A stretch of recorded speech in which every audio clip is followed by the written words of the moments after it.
હવે એમાં ગુજરાતના હવામાન વિભાગે કીધું છે કે 2 દિવસ વાવાઝોડું બી આવવાનું છે, એટલે 55થી 65 કિલોમીટરની ઝડપે પવન બી ફૂંકાવાનો છે. આ કમોસમી વરસાદે તો ગુજરાતમાં ભારે કરી. છેલ્લા કેટલાક દિવસોથી વરસાદ પડી રહ્યો છે અને હવે હવામાન વિભાગે 2 નવેમ્બર સુધી કમોસમી વરસાદની આગાહી ઓલરેડી કરેલી છે, એટલે ગુજરાત ઉપર આફત તો છે જ. હવે એમાં ગુજરાતના હવામાન વિભાગે કીધું છે કે 2 દિવસ વાવાઝોડું બી આવવાનું છે, એટલે 55થી 65 કિલોમીટરની ઝડપે પવન બી ફૂંકાવાનો છે. આ વાવાઝોડું સામાન્ય હશે, પરંતુ પવન ફૂંકાવાનો છે જોરથી.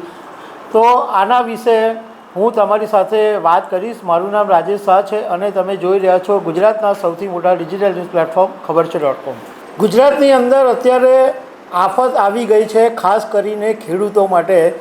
કારણ કે ચોમાસું પૂરું થયું અને ત્યારે ખેડૂતો ખુશ હતા, કારણ કે સારો એવો પાક થયો હતો. પરંતુ એ પછી કમોસમી વરસાદે આખી બાજી બગાડી નાખી અને ખેડૂતોના મોઢામાં આવેલો કોળિયો છીનવાઈ ગયો અને ખેડૂતોને ભારે નુકસાન થઈ ગયું.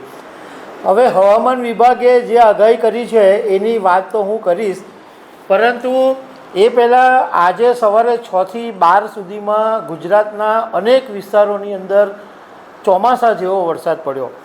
મહુવાની અંદર 3 ઇંચ વરસાદ પડ્યો, તળાજામાં 2 ઇંચ વરસાદ પડ્યો. આ ઉપરાંત સિહોર, વલભીપુર, ઉમરાળા, ભાવનગર, ઘોઘા, ગારિયાધાર, જેસર, આ બધા વિસ્તારોની અંદર 1-1 ઇંચ જેટલો વરસાદ પડ્યો. સુરતમાં પણ ગઈકાલથી વરસાદ છે અને આગલા દિવસથી બી છે, એટલે 4 દિવસથી આમ તો વરસાદ છે. પરંતુ આજે સવારથી ધીમે ધીમે વરસાદ ચાલુ છે, અત્યારે બંધ છે. પરંતુ જે વાતાવરણ છે સુરતની અંદર એ હિલ સ્ટેશન જેવું થઈ ગયું છે. આખા ગુજરાતની અંદર આવું વાતાવરણ થઈ ગયું છે. હિંમતનગર, પ્રાંતિજ, અમદાવાદની અંદર પણ ઝરમર વરસાદ પડી રહ્યો છે. રાજુલા, જાફરાબાદ, પીપાવાવ, દરિયાકાંઠે આ બધા વિસ્તારોની અંદર ધોધમાર વરસાદ પડ્યો છે. અને અત્યારે 2 સિઝનનો અનુભવ થઈ રહ્યો છે. એક ઠંડી લાગી રહી છે અને ગરમીનો પણ લોકોને અહેસાસ થઈ રહ્યો છે. હવે હવામાન વિભાગે 2 નવેમ્બર સુધી આખા ગુજરાતની અંદર યલો એલર્ટ જાહેર કરેલું છે, એટલે આખા ગુજરાતમાં હળવાથી મધ્યમ વરસાદની આગાહી છે. અને સાથે સાથે હવામાન વિભાગે એવું બી કીધું છે કે 30 અને 31 ઓક્ટોબર 2 દિવસ ગુજરાતમાં વાવાઝોડો રહેશે અને 55થી 65 કિલોમીટરની ઝડપે પવન ફૂંકાશે. આવતીકાલ સુધીમાં ગુજરાત ઉપર ડીપ ડિપ્રેશન છે એ ત્રાટકવાની તૈયારીમાં છે અને એને કારણે ભારે પવન ફૂંકાવાની શક્યતા છે.